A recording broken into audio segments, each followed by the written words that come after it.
Docteur Maurice, bonsoir. Bonsoir.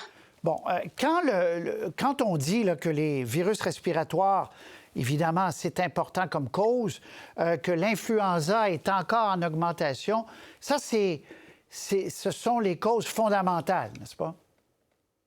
Bien, en fait, ce sont les causes qui font faire qu'on est dans la situation qu'on est actuellement.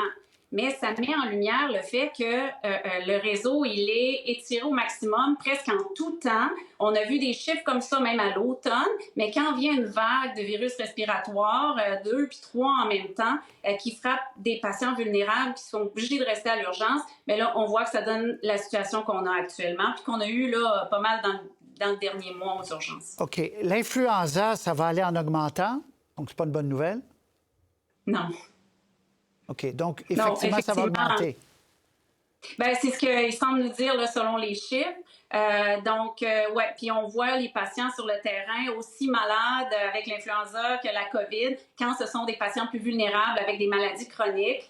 Puis souvent, comme ils l'ont si bien dit, ils ont besoin de plus de soins, puis ils ont souvent besoin de rester à l'hôpital parce qu'ils sont tellement affectés. Vous l'avez dit, et David Gentili a utilisé le mot « chronique ». C'est qu'on est tellement au bout de la corde tout le temps que dès qu'il y a un petit surplus, les virus respiratoires dans ce cas-ci, ça déborde. Qu'est-ce qu'on fait, Dr Maurice? On ouvre des lits, parce que le nombre de lits au Québec par rapport à plusieurs autres pays est plus faible.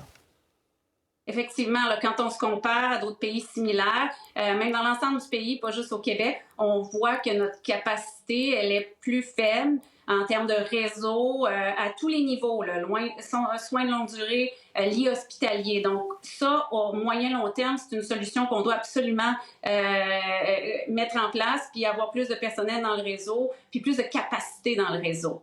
Mais là, présentement, c'est quelque chose qui est plus difficile à faire rapidement. Donc, il faut regarder les solutions à plus court terme pour donner, disons, un petit break au réseau des urgences. Puis qu'est-ce qu'on fait à court terme?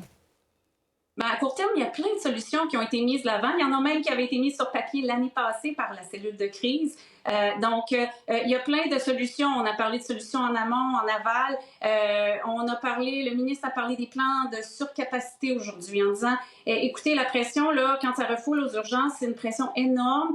C'est un risque énorme sur la qualité des soins aux urgences. Donc, il faut répartir un petit peu la pression. Il faut revoir comment on fait les choses, mieux s'arrimer dans les différents secteurs de soins. Puis aussi, comme il l'a si bien dit, ouvrir des places de soins de longue durée pour les patients qui stagnent à l'hôpital en attente d'un endroit où aller après leur hospitalisation. Vous êtes à l'hôpital Sacré-Cœur. Quand le ministre dit, puis ça peut étonner des gens, il y a 50 % des gens qui ne devraient pas être là. Mais lui-même ajoute qu'il faudrait qu'il soit pris en charge ailleurs, par exemple. Mais est-ce que vous, c'est le constat que vous faites sur le terrain également? Il faut juste faire attention, parce que quand on parle de congestion là, aux urgences et dans l'hôpital, il y a vraiment 2 gros volets. Il y a les patients qui se présentent sur pied, souvent avec des plaintes mineures, qui viennent, qui génèrent du travail, qui sont des patients qu'on doit évaluer. Il y a ceux-là qui pourraient peut-être aller ailleurs ou avoir accès, ou qui viennent par dépit parce qu'ils n'ont pas accès à un autre professionnel de la santé. Mais le volet, là, les chiffres que vous avez présentés, 160, 180, 200 %, ça, ce sont des patients sur civière. Puis ça, là, ce sont rarement des visites qui peuvent être évitées. Bon. Il faut juste s'assurer qu'on sépare bien les deux. Puis ça, l'occupation sur civière, ça prend des mesures bien distinctes, dont celles que j'ai mentionnées, puis celles qui ont été mentionnées aussi à la conférence de presse de cet après-midi. OK, mais il y a un vieillissement de la population, là, sans refaire toute l'histoire. Vous dites, si dans le cercle vicieux, on n'ouvre pas des places, des lits pour des gens, on n'arrivera jamais. C'est comme si une voiture, on la fait rouler à 160 tous les jours, ça ne marche pas, là. Oui, bien, l'autre gros changement qu'il va falloir faire, c'est repenser un peu comment on utilise l'hôpital. Est-ce que vraiment tous les patients qui sont à l'hôpital doivent y être? Est-ce qu'il y a des moyens de faire de l'hôpital de jour, d'avoir plus d'accès de plateaux, d'accueil clinique et tous ces plateaux-là? Puis il y a certains hôpitaux qui le font déjà, mais il va falloir que ça se répande dans l'ensemble du réseau pour s'en sortir. En terminant, Dr Maurice, on a vu des cas avant Noël là, de gens qui sont décédés aux urgences. Est-ce que vos collègues, puis vous êtes président de l'association, ont peur dans ce contexte-là de faire de plus en plus d'erreurs?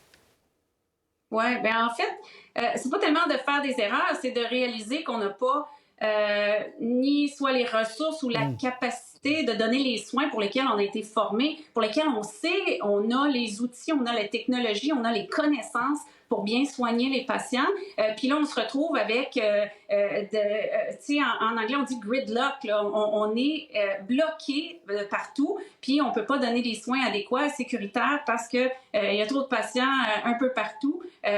Puis c'est ça qui est drainant pour les soignants dans nos urgences. Très bien. Dr Maurice, merci beaucoup de nous avoir parlé. Merci. Au revoir.